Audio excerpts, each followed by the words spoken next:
Halo, Assalamualaikum warahmatullahi wabarakatuh.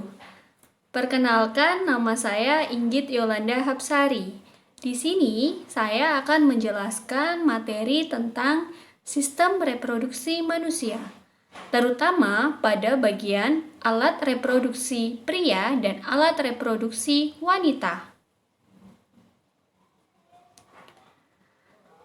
Pasti terlintas di benak kita pertanyaan, apa sih manfaat kita mempelajari alat reproduksi manusia? Nah, dengan mempelajari alat reproduksi manusia atau mempelajari diri kita sendiri, maka kita akan tahu struktur anatomi tubuh kita, proses-proses fisiologis dan fungsional pada tubuh kita, sehingga kita akan lebih menjaga kebersihan dan keamanan bagi tubuh kita sendiri. Materi yang pertama yaitu alat reproduksi pria. Alat reproduksi pria terbagi atas dua bagian, yaitu bagian eksternal dan bagian internal.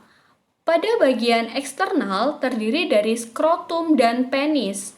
Pada bagian internal terdiri dari gonad, testis, kelenjar aksesoris, dan tubulus atau salurannya. Nah, untuk bagian eksternal ini seperti gambar berikut. Untuk gambar yang saya tunjukkan ini merupakan penis. Penis ini terdiri dari beberapa bagian. Yang pertama ada bagian jaringan erektil yang ditunjukkan oleh garis.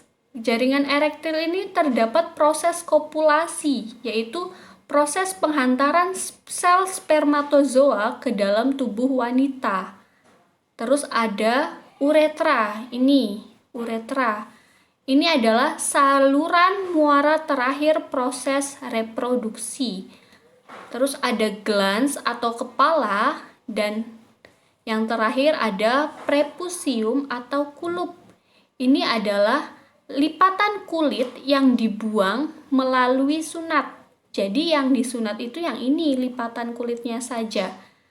Terus yang berbentuk bulat ini adalah skrotum.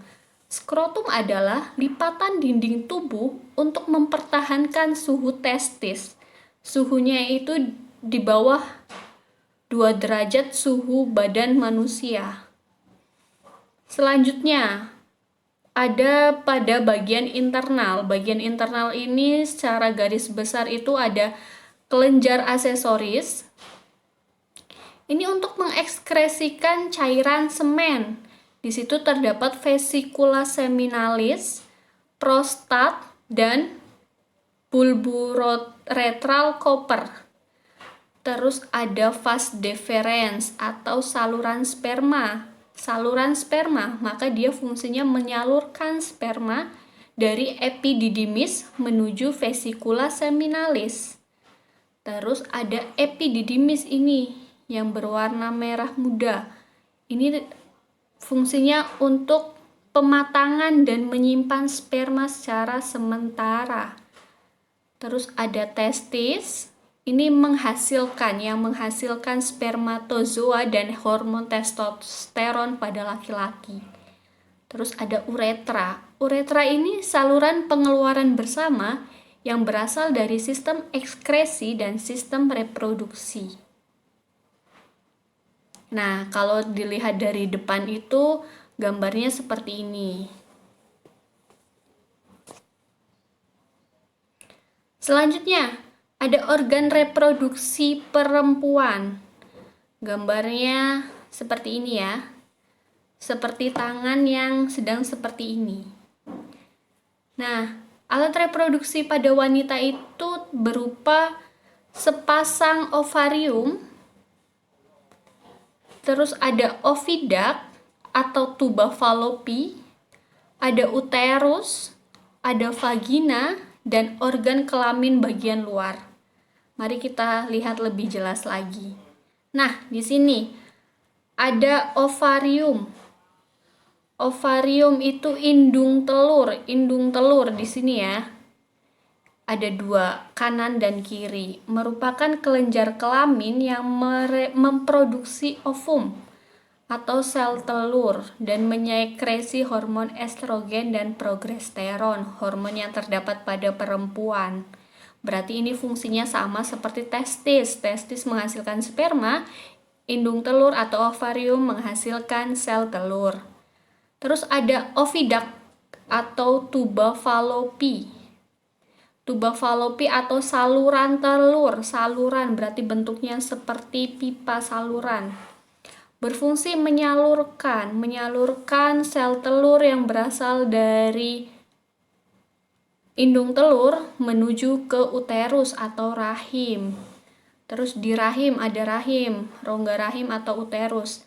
Itu tempat berkembangnya embrio. Yang terakhir ada vagina. Vagina itu tempat penis pada saat kopulasi. Nah, untuk bagian luarnya ada apa aja? Ada klitoris atau klentit, ada vulva ini, terus ada lubang saluran kencing dan lubang vagina, serta ada fundus. Nah, cukup sekian materi untuk sistem reproduksi manusia, terutama pada alat reproduksi pria dan wanita. Jika ada pertanyaan, silahkan tuliskan di kolom komentar. Mohon kritik dan sarannya. Terima kasih. Wassalamualaikum warahmatullahi wabarakatuh.